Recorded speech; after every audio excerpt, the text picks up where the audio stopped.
it'll show about 50 feet lower than it did before. The pressure inside the cabin is a little bit lower than on the outside. And at the top of my head, I can't remember why that's the case.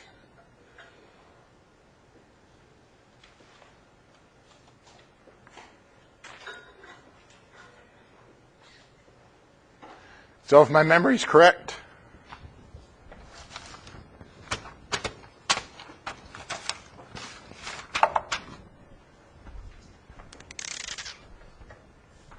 remote control, you don't need no stinking remote control.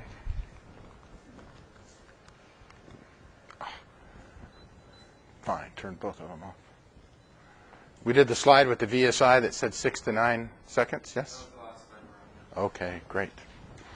So then I'm going to go to the next slide. And we're going to talk about the airspeed indicator.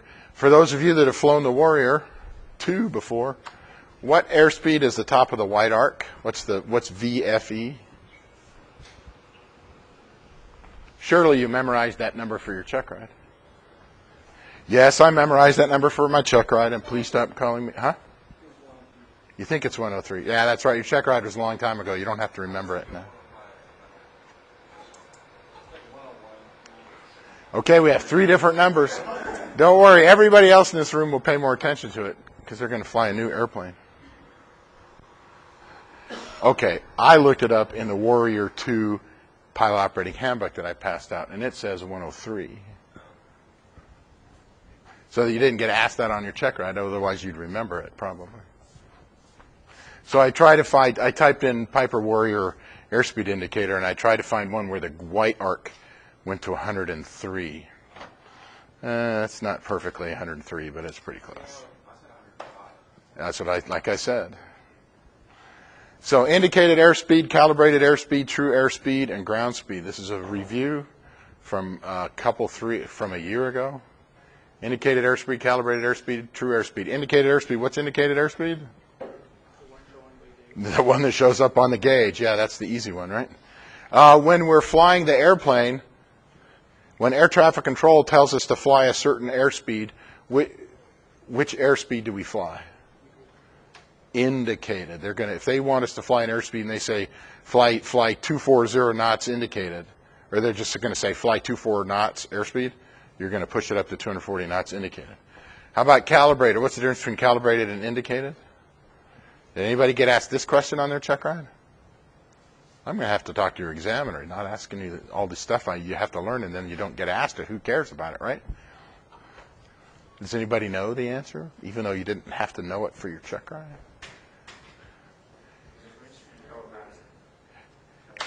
Right.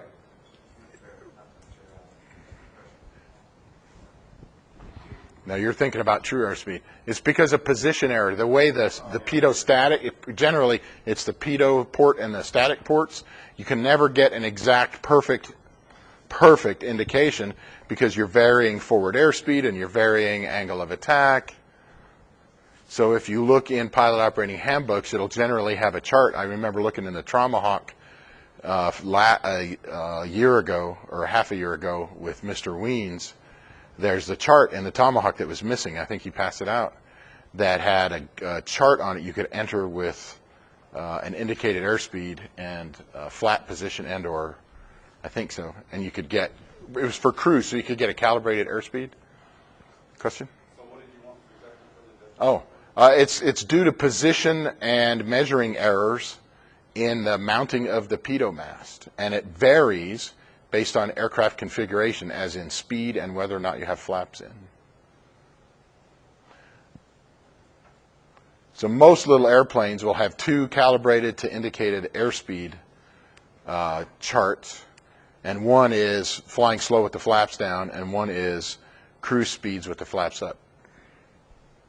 For practical purposes, we don't pay that much attention because the white arc and the green arc on the airspeed indicator is taking that into account, and it's the indicated airspeed that those things are going to happen. So it's not like we're never going to have to calibrate, let's put it this way, we're never going to calculate calibrated airspeed in our head in the airplane.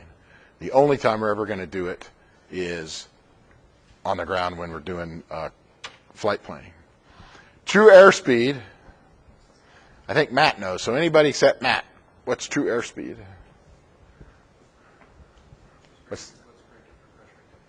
Yeah, you could say it that way. I would say it's an accurate airspeed based on your without using the word true, your actual airspeed through the air.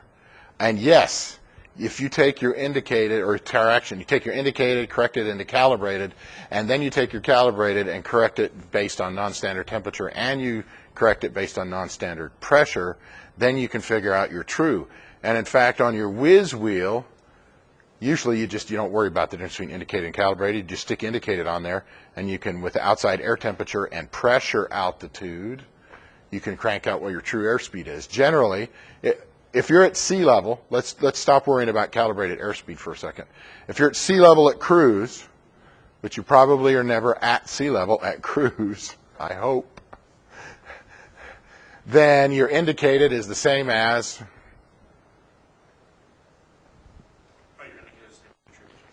your true, as long as it's a standard day temperature, standard day pressure. Yes, but we're not gonna try to get that accurate, about plus or minus 10 feet. So when we climb in altitude, what happens to indicated versus true? If it's sea level on a standard day, indicated equals true. What happens? Let's say we get to 10,000 feet and we level off, and our indicated airspeed says 100 knots indicated. What's our true? Guess. Is it more than 100? Is it less than 100? Is it exactly 100? Or is there no way to know? Greater than 100? It's greater than 100. The higher we go, the difference between indicated and true is greater. And true, as long as you're above sea level, true is faster.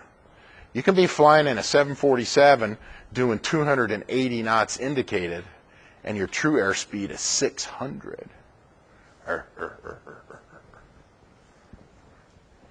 So don't worry.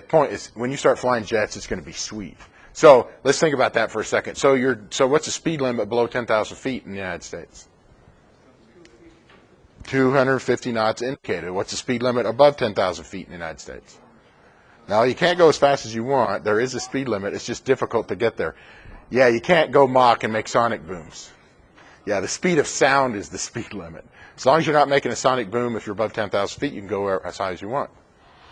The higher you go, the faster you can go then? Well, yeah. So generally speaking, the answer is yes, and it's mostly because the air's less dense, there's less drag, and if you can maintain your thrust, because you have a big honking engine, because the engine's going to reduce power as you go to altitude.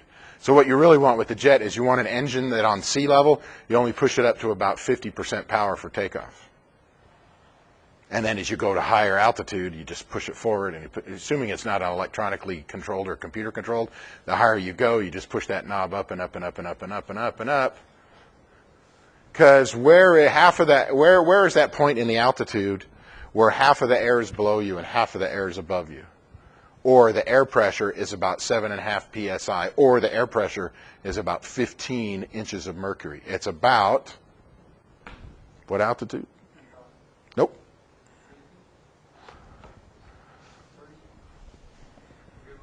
18,000 feet. Where's Class A airspace start? Above 18,000 feet. Yeah, okay, all right.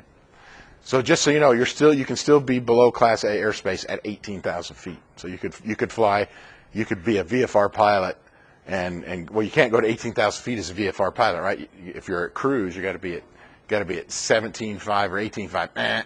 So you're never going to be at 18,000 feet as a VFR pilot, but you could be at 18,000 feet as an IFR pilot, and still have to keep setting your altimeter within the latest 100 miles. Okay, so I think that's enough with true. And then ground speed is your speed traveling across the ground, and it doesn't care what anything else is, and it's certainly affected by wind. Yeah. So when you're using, how many people have all of their time at Reedley College flying an airplane with a GPS? Did you use the GPS on most flights? Yeah. Okay. Is it kind of fun having a ground speed readout? Kind of fun. So get used to it until you go to your commercial, and then you're back to the Tomahawk. unless you have flight, and then you can use the GPS as a secondary, a non-primary method of navigation. But it's probably as accurate as the Garmin is. Yeah, ground speed's really nice. I love ground speed. I'm curious though, which do you think is more accurate, ATC's ground speed? Oh, yours. Or Yeah, because their ground speed is based off of the radar, and the radar has some inherent inaccuracies, which we're not going to go into at the moment. Yeah, your GPS is more accurate than theirs. All right, so let's see if we can draw the diagram. See if I can draw a diagram for an airspeed indicator. We got to have a static line, and we got to have pitot air is going into it. Whoops, wrong one.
It's okay if you don't like my squiggles. But I like having people draw airspeed indicators because it helps them, I believe, it helps them remember what's really going on inside there, the basic operation. We've got this capsule that's vented to pitot pressures with an S, but the opposite side, or the outside of this capsule, is vented to static pressure. So whenever, well, let's try it like this. The airplane's not moving. Let's say it's a standard day at sea level. What's the inches of mercury of pressure going into the static port? 29.92 inches of mercury. If we're not moving and there's no wind blowing into the pitot port, how much pressure is going into the pitot port? Standard day. We're not moving. There's no wind. 29.92 inches of mercury. So what's 29.92 minus 29.92? 0. Guess what? That's what the airspeed indicator would read if the needle went that far. But now we start moving. Once we start moving forward, then the pressure in the pitot port is the static pressure plus ram pressure. And this device here ends up really being a mechanical device it's a mechanical computer. It is taking the static plus ram in the pitot and subtracting out the static and giving you ram pressure, except instead of reading it in inches of mercury ram pressure difference or PSI, it's reading it in knots, which is a little more useful for us. So I like remembering that because when we get to the blockages, I'm really going to wish I remembered. Let's see if I put it on the next slide here. Ta-da, I did.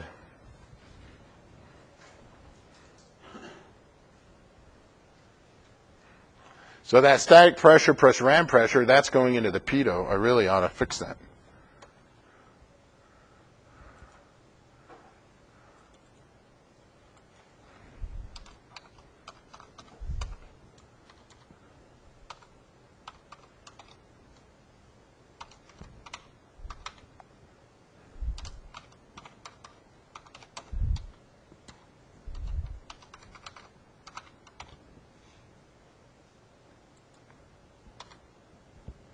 There we go. That's way better.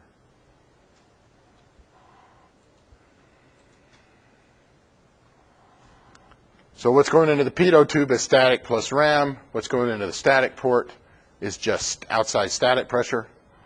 And then there's a mathematical formula. I'm not going to make you do any math off of this page on the test. It's really that static plus ram in the pitot tube minus the static in the static port. So I would go like this. So that right there.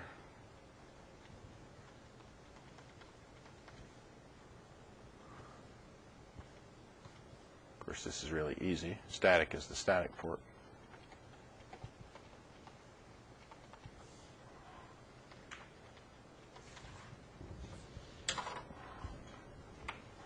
So this RAM over here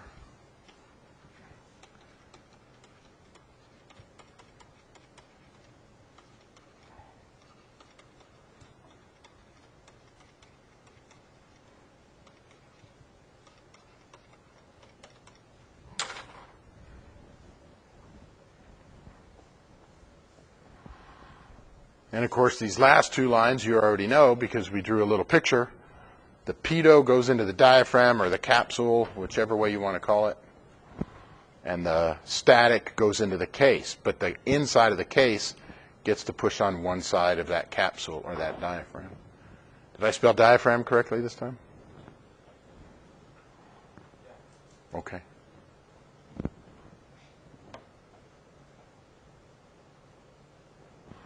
But hey, this is mostly a review, yes? From how many months ago? Just say many months ago. I forgot everything I learned during the summer. I ate too many sandwiches while I was flying cross country.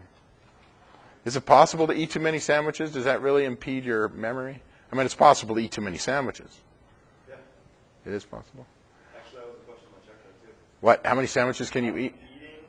How can eating negatively affect your judgment? And what was your answer? I'm curious. I didn't know what he expected. Oh. I was like, well, it makes you lethargic. And he's like, but why?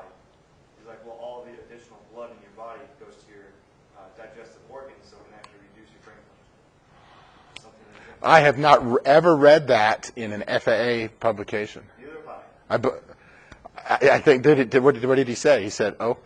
No, that's what That was his answer. Oh, That was his answer. you said, I don't know. I was like, it Oh. makes you lethargic. And then they asked why. I'm like, It's the old theory why you don't go swimming within a half an hour of eating or something, because all the blood goes to your digestive system and you'll get leg cramps, which I've read up that that's really a myth. But yes, you can eat enough food that you have a physiological reaction. Huh? I don't swim that hard, so it doesn't come up for me. So. Of course, the other question would be, go ahead. On Sunday, I actually, on my last cross country, I Yeah. actually ate a sandwich. It took you until Sunday of August to eat well, I'm very proud of you. I'm very proud of you.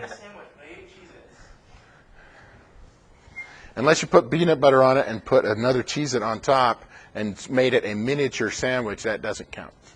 what about a Cheez-It? No, a Cheez-It sandwich made out of 100% Cheez-Its, that's excellent logical thinking, but it still doesn't count. And just to be clear, it was never in any of the syllabi that you had to eat a sandwich in order to pass a course. But I can fix that. I could publish a syllabus revision. For the students behind you, you have to eat at least 5 sandwiches on a cross country during the summer. 5 sandwiches on a cross country? No, across the summer. Well, of course, if I was the examiner, I would have said, what if you don't eat enough food? What could happen? Because I think more people have problems having low blood sugar because they don't eat rather than they eat so much. Because usually in flight, I don't take that much food to where I eat too much. But hey, that's me. All right. So we're gonna do blockages now. And we're talking pitostatic system blockages, not gastrointestinal blockages. I know that's where you were hoping it would go, but you'll have to go do some internet research after class if you want to look up gastrointestinal, here, in case you want to read it. Things, effectively, what goes wrong with the pitostatic system? The gauges are really, really good. I've had one airspeed completely dead on takeoff.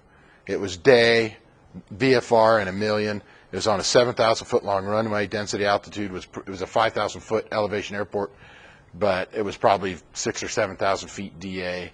And by the time I realized the airspeed wasn't moving, I still had at least 5,000 or 6,000 feet ahead of me. So aborting the takeoff is not that big of a deal. At Reedley Airport, what's it, 3,000 feet? It's a little bit more of a big deal. But let's face it, in a small airplane, if that needle's not moving, you're used to it. You're rolling down the runway. The throttle's at full power. It's making noise. You know, you can start trying to, if you wiggled it, you could get the nose to start going up and down. If the airspeed's not moving, you know in plenty of time, unless you're taking off at like a 1,000 foot long runway, you're going to have enough time to notice that's not working and abort the takeoff. I had one takeoff. Well, I'll tell you at the end and see if you guys can tell me what you think caused it. I've had a second altimeter issue. Both of them were in, well, never mind. Okay, so airspeed indicator. If the pitot port, if you want to use port instead of tube, I don't care. I'm used to writing tube again because I'm used to flying Cessna. If the pitot port is blocked, the airspeed indicator, let's say you're flying along in cruise. If you climb to a higher altitude, what's happening to the pressure inside the pitot system? If the pitot tube is completely blocked, let's say you're flying along at 5,000 feet, your IFR at 5,000 feet, and for some reason that front port on the pitot mast gets clogged with ice, and it traps whatever pressure was in there is in there. So that means whatever static pressure and whatever ram pressure is still stuck in there. Nothing can go in, nothing can go out. So now if we change altitude and at least one of those static ports is open, can the pressure inside the static system change? If at least one of those static ports is open? Yeah. So if we go to a higher altitude, what's going to happen to the pressure inside of the static system? If we climb to a higher altitude, what's going to happen to the pressure inside the static system? We're going to go to a higher altitude, but the pressure in there, inside the static system, because only the pitot port is, the front of the pitot mast is clogged. The static pressure and the ram pressure is stuck inside the pitot system. We're level at 5,000 feet. Air traffic control gives us a climb. We pull the pitch up, we add power, we try to get our 500 to 700 feet per minute climb, and we're climbing, we're not paying that much attention to the airspeed indicator because we see a VSI that's moving, we got an altimeter that's moving, yahoo. We climb, and we level off, we'll just say we level off at 8,000 feet. Let's just say normal cruise indicated airspeed was 110. The same static pressure and ram pressure for 110 was in the pitot, but now what's in the static is lower. So what's the difference between the two? Did the difference get bigger or did the difference get smaller? Did those two pressures get closer together or did those two pressures get farther apart? They got farther apart because what's in the pitot system stayed the same and the pressure inside the static got less. So here's our high pressure in pitot, our pressure in the static got less. The greater the difference, the higher the airspeed indicator is going to read. So the opposite of that is true also. If we're flying along at 5,000 feet, air traffic control says descend and maintain 2,000 feet. We pull back the power, we push the nose forward, we trim, we take a couple of bites out of our sandwich, we level off at 2,000 feet.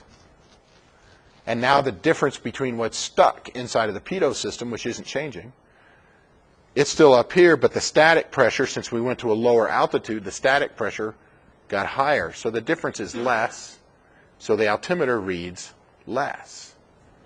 It's really just trying to tell you, huh? Sorry, airspeed indicator. Airspeed indicator. In this scenario, if one of those static ports is open, it's going to read relatively accurately. Now, based on what I read about the two static ports on a pitot mast, you really need both of them open to have a really good accurate static pressure. So as soon as you start clogging either one of those static ports, it's going to start making the pressure reading the static pressure inaccurately. But I didn't find anything to try to figure out, well, if this one starts breaking, okay. So your altimeter and your VSI are going to work correctly.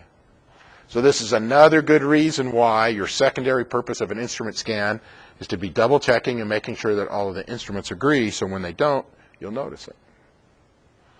Okay, let's try it the other way around. You're flying along for some reason, or let's say an insect crawls up inside of your static system and lays eggs in the static line.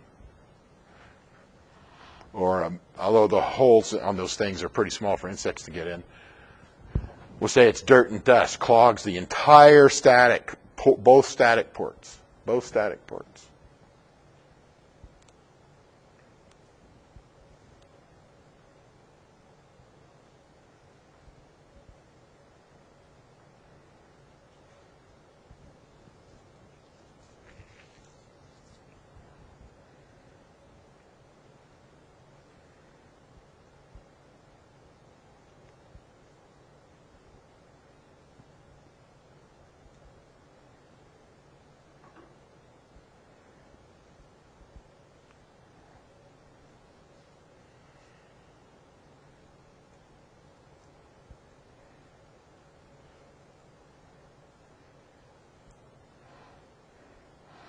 Actually, on the title there, you ought to say both static ports blocked.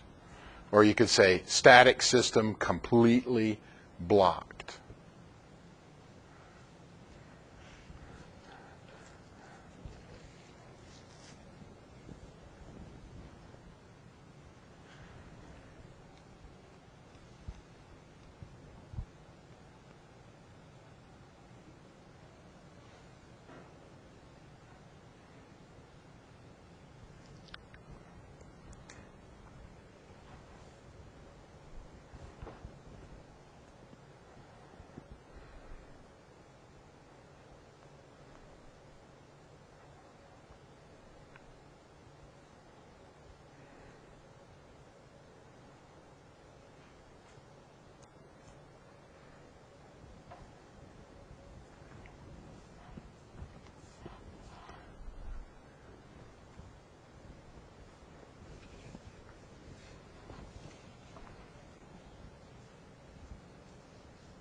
So let's say you're flying along at 5,000 feet, and let's say that's when your static ports get blocked. That's not the most likely time for it to occur, but let's try that for a second. You're flying along at 5,000 feet. The ram and the static in your pitot system can change, but now the pressure inside your static system cannot. If you climb up, we have this pressure stuck in the static system. When we climb, it doesn't get any less. But when we climb up, ram plus static, that static's getting less. So here's this high static, here's our ram plus static, and as we go in altitude, the ram plus static gets less. So the difference is less, so the airspeed indicator reads less. The opposite of that. We're flying along at 5,000 feet, the static system is full of pressure from 5,000 feet. We descend, even if we're staying at the same airspeed, we get the same ram pressure, but we get higher and higher static. So ram plus static gets bigger, but static doesn't change. The difference is greater. We have a higher airspeed. Of course, if the static system is completely blocked, the two instruments that are only connected to our static system will stop moving wherever they were at. Well, the VSI is vented. VSI is going to have no change in pressure going to it, so it's going to think it's not moving. And the altimeter is going to stop moving because it thinks you're still at the same static pressure. Now, if you're flying an airplane IFR all the time, it's really, really nice, but it's not required to have an alternate static air valve inside the airplane. Like I got a 1969 172, an alternate static air valve was optional in 1969, and it was not installed. I can still go fly in that airplane IFR without it. So for me, I would think about it a little bit more. The VSI case is vented into the static system. So and I'm recommending you use something other than your knuckles or put something on it. If you broke the VSI, the reason we picked the VSI, would you rather have, if you had to pick the altimeter or the VSI, which would you rather not have? You could, yeah, the VSI. So you could do it with the altimeter, but you'd probably break it. Now the needles wouldn't move. Now you don't have an altimeter, which is why you're breaking the face on the VSI. So that's why we picked the VSI. But if you've got 4Flight or any other GPS, it's going to have GPS information on it. Now, GPS altitude is what altitude? What's that? It's going to give you above MSL, but based on a previous slide, is it going to be true altitude? Is it going to be indicated altitude? Is it corrected for temperature? Is it corrected for pressure? What's that GPS corrected for? It would be true, but everybody else is flying corrected for pressure. So if you're at 4,000 feet on your GPS, where are the other airplanes that they think they're at 4,000 feet? Are they going to be at 4,000 feet? Not unless it's a perfectly standard day. How often is the temperature standard and the pressure standard? Pretty much never. But how far off are they going to be? Unless we're really, really cold, it's probably going to be within a 200 or 300 feet, maybe even within 100 feet.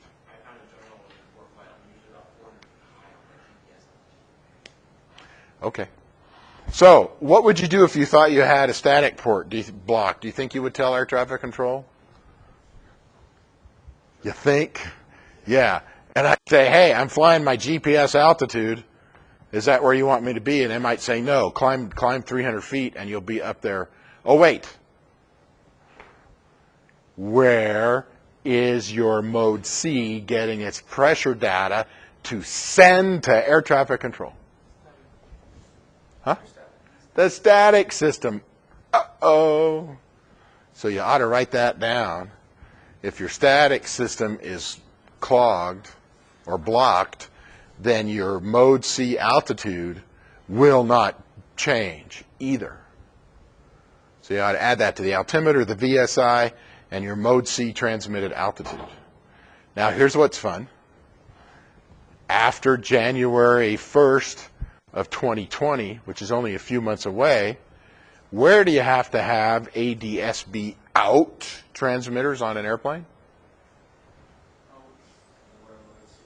Wherever Mode C is required. You have to have Mode C when you're in Class C airspace? Yeah. So it's okay if you don't know. Your ADS-B out, where does it get its altitude from? It's going to get it from the GPS that's hooked up to the ADS-B out. So if you're sending ADS-B out signals and the air traffic control facility you're flying in has ADS-B out data from you going to them, then they'll know what altitude you're at.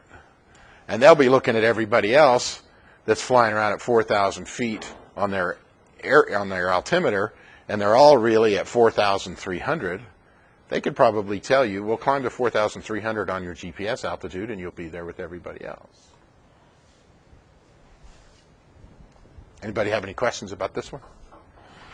They're really keen on blocked pitot and static systems on written tests, FAA written tests, and on oral exams. So we want to make sure all this stuff works before we get off the ground. So obviously we're going to do a really, really, really good pre-flight inspection of all three holes. If you're not used to getting down on your knees and looking at all three of those holes, I recommend you start practicing that. You can get away with a lot. I'm not saying it's a good idea. Certainly it's unairworthy to go fly with any of these things blocked when you're VFR. But if it's VFR day, how badly do you need an attitude indicator? Or how badly do you need your airspeed indicator?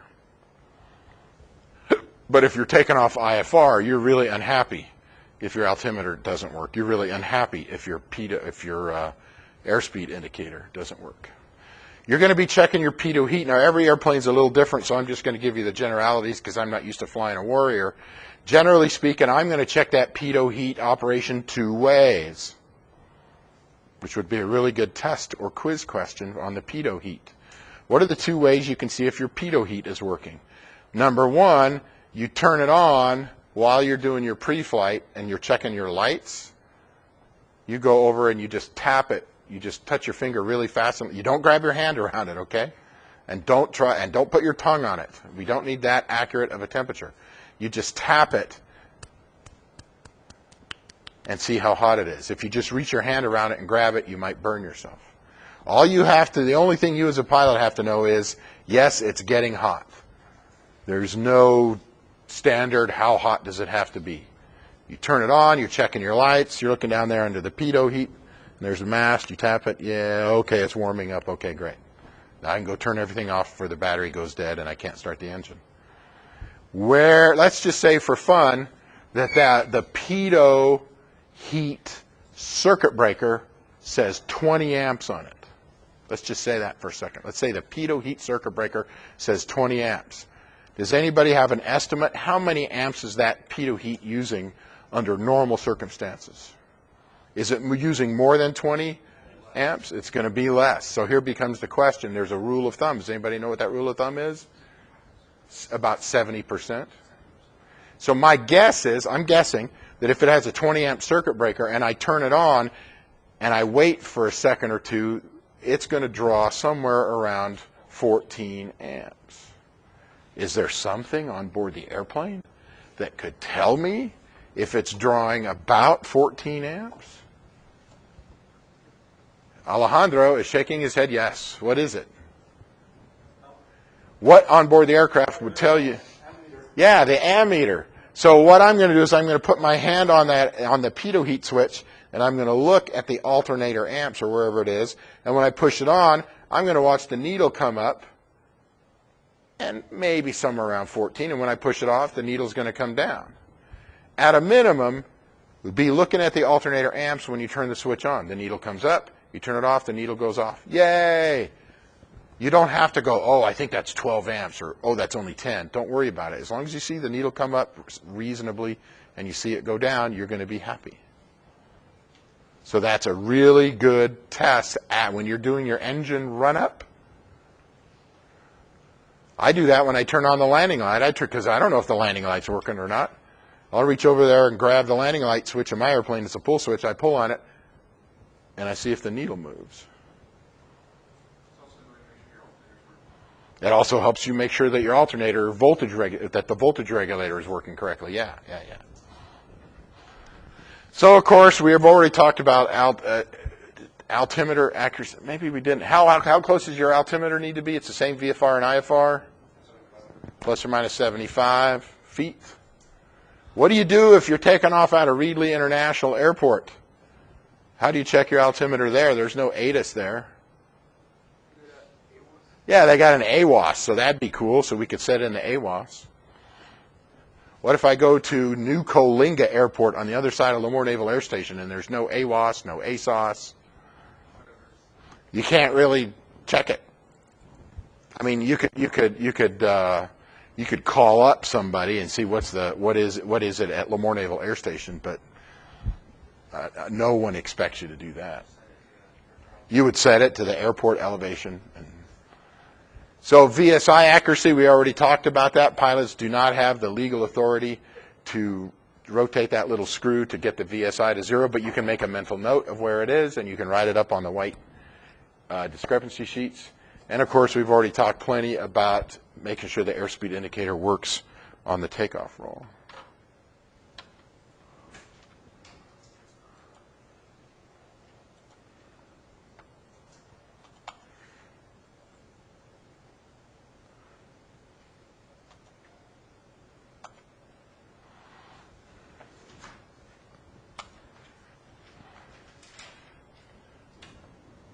They remember what CIA is? The Central Intelligence Agency.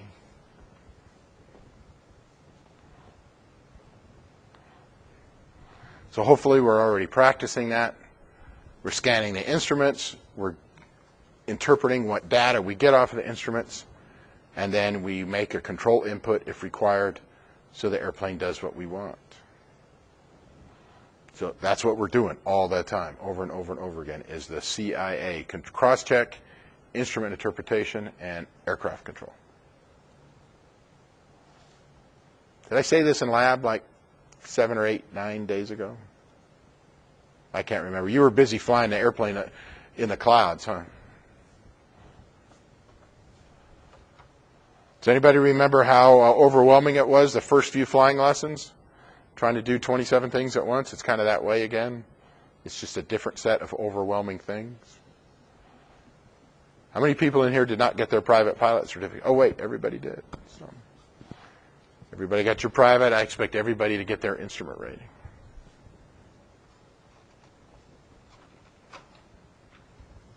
So is it okay with everybody in here if I write most of the test for Tuesday next week, and then on Friday this week after class is over, I go to the admissions and records and I add the class, and I come in and sit down with the test with you all on Tuesday and I take the test? Is that going to be cool?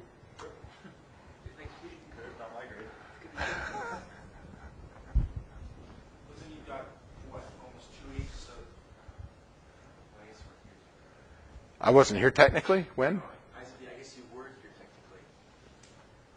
technically. Yeah, right now today I'm the instructor and I'm not enrolled in this class. I was trying to figure out how I could. Well, I should. It's the the statute of limitation. Yeah, the statute of limitations has expired. That's 10 days. You've already lost 10%. Look at all the quizzes I didn't take. You know what? I bet. You answered the questions without looking at it. So. One of the quizzes I didn't do as well. I didn't get all that grab. I missed a couple on grab card. But I wasn't looking at my notes. Okay, well, Matt is okay with me doing that. When I was in graduate school, I was teaching in the program. I was at Central Missouri State. They had an aircraft mechanics school. I was teaching in it, and I was also teaching some graduate classes in aviation safety. And the first semester, I realized somebody had to drive an hour and 20 minutes to Kansas City to teach a night class in aviation safety, and nobody wanted to do it, and I needed the money, so I signed up to teach this night class once a week in Kansas City. And I found out this flight aviation safety class was required for me to get the master's degree.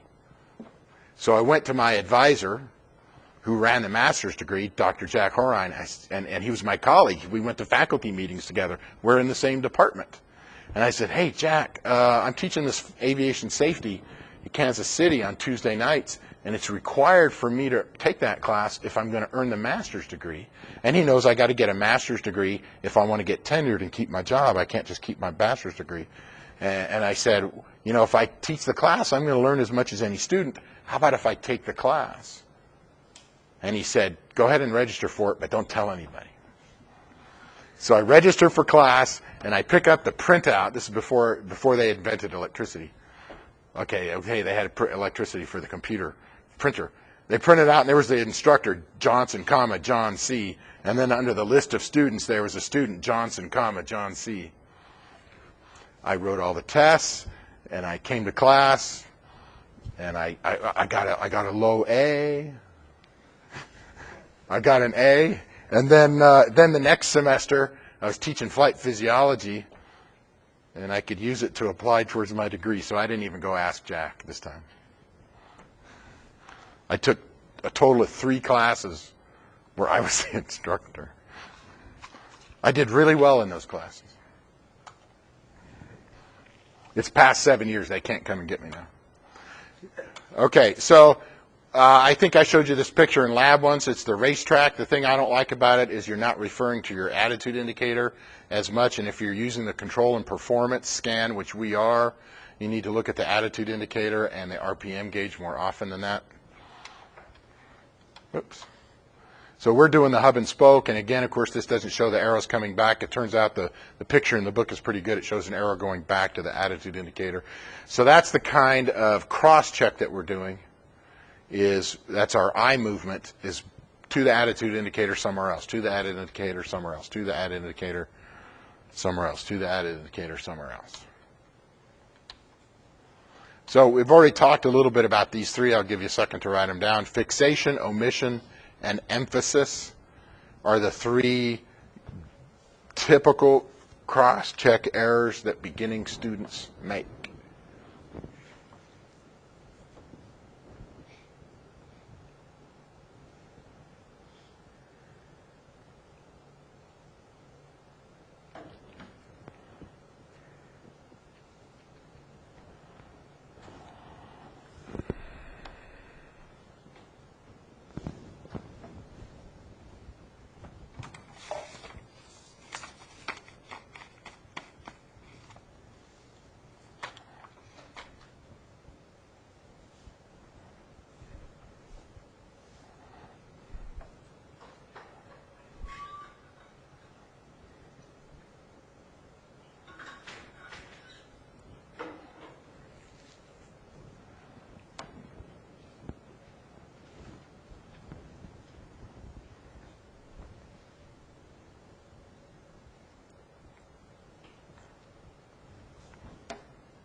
So fixation, an easy one to fixate on when you're first flying is the attitude indicator. You just stare at it, and you stare at it, and you hardly ever go look at anything else. Or effectively, you don't go look at anything else. Hopefully, I keep pounding it into you, so that's hopefully not too much of a problem. I'm going to skip omission here for a second and go to emphasis. This one's probably the one of the easier ones to do. It's like you're in a turn. You're going to keep going back to the turn coordinator. You might keep going back to the directional gyro, but you forget to watch the airspeed or the airspeed indicator, or in particular the altimeter or the VSI. So your emphasis is more on one or more gauges, and it's not that you're never looking at the other one, but you're not looking at it often enough. And then omission, probably the easiest one to omit is the RPM gauge. Partially because in our airplane, we've only got 4 power settings. We've got takeoff power, which is also climb power. We have cruise power. We have descent power, and we have landing power. That's really only 4 positions. I'm not saying you can't vary it during landing, that last few hundred feet, but let's face it, in general, you're either at idle, you're descending at 2100, you're cruising at 23, or you're taking off or climbing at the highest RPM. So it makes it really easy to omit the RPM gauge. And of course, I've already mentioned this before.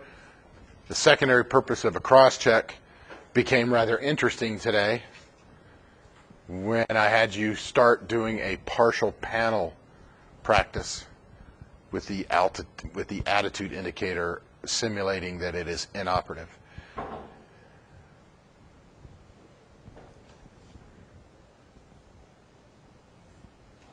And you can actually expect your instructor to cover up in some manner one or more instruments for partial panel practice, and you can expect your examiner to fail one or more instruments on your check ride. Now, generally speaking, they do not fail it and then make you shoot an instrument approach. Generally. Or what they'll do is they'll see if you can get started on the approach, and then they'll take it off and let you finish the approach.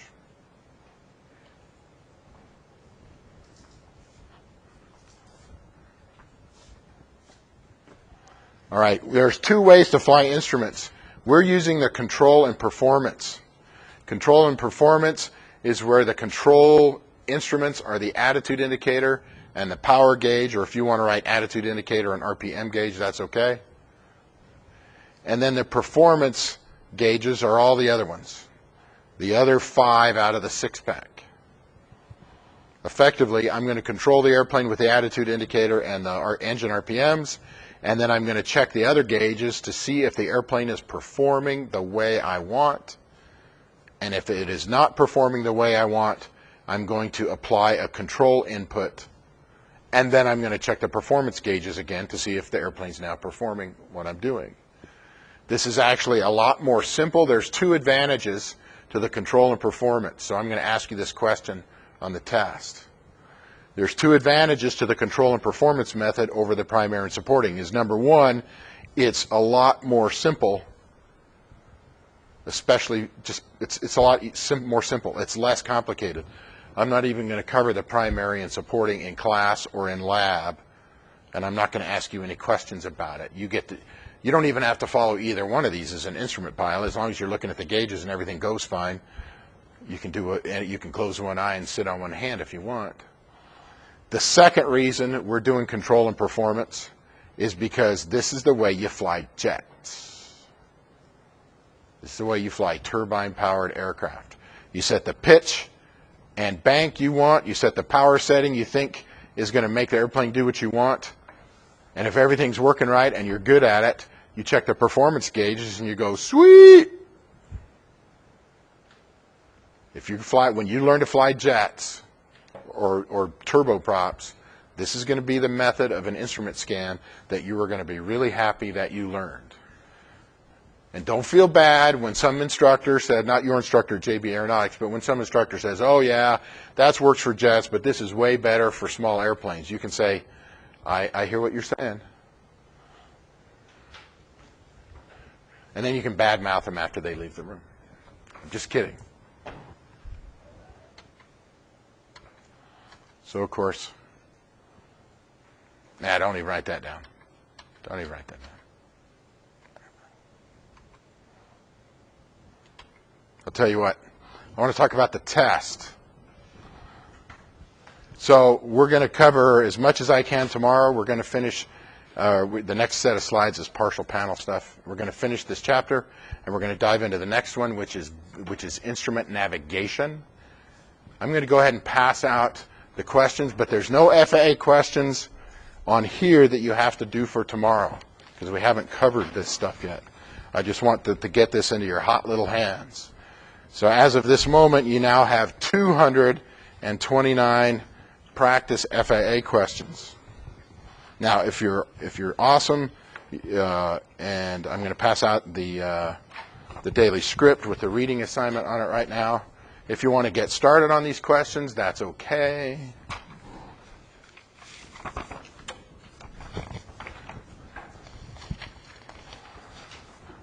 So tomorrow we're going to finish attitude instrument flying, and we're going to go into instrument navigation. We're going to be talking about VORs and GPS. You scoot down one over there, thanks. So there's the reading assignment out of the Jeppesen Instrument Commercial Manual.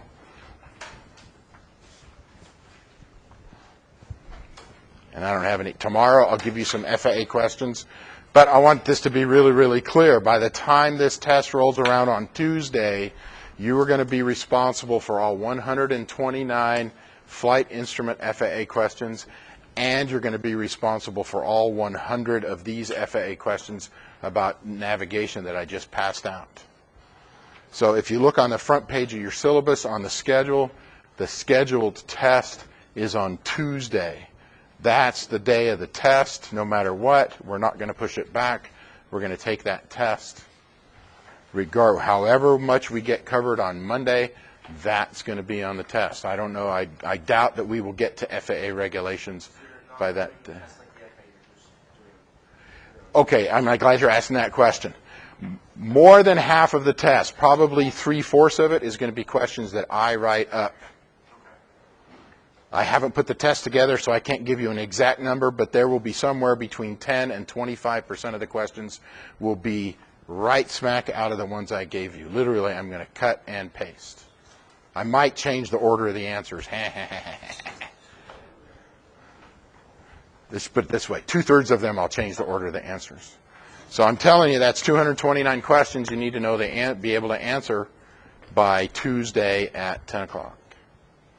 Does anybody have any questions about what you need to do from now forward to prepare for that test? I know it's Wednesday. We still got 2 more days of lecture before the test, but I wanted to make sure you had the FAA questions so you have plenty of time to find out what those answers are. And how many questions in general on the test? Oh, well, we have an hour and 20 minutes. That's 80 minutes, so it's likely it will be no more than 80 questions. If you remember a year ago, which it's okay if you don't, generally I aim for 1 question per minute. If it's a big question and it's worth 5 questions, then that one would take 5 minutes. If I recall correctly, I don't think anybody a year ago needed more than the allotted class time to take the test. So you can go home and you can start reading up on navigation. You can walk away now. And you ought to start looking at how you're going to have all those questions answered in the next 3 days so you can study them for the test on Tuesday. If you need to make up a quiz, this would be a good time to make up a quiz. Did you go find that video online? Was it online? And you watched it and you took notes and you're ready to take that quiz? Okay.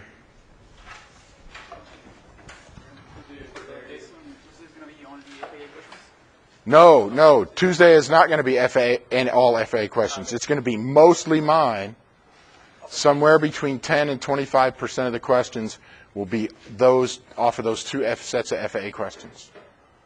There's 101. This one is 100. The previous one was 129. So for Tuesday, you need to be able to answer all those, but that's only 10 to 25% of the test. My concern is if I don't start throwing FAA questions at you now, we'll get to the FAA test and you won't be ready. It's not hard remembering them either, honestly. but it takes time to go over them to where you go, oh yeah, I know what that is. The whole It takes what time. goes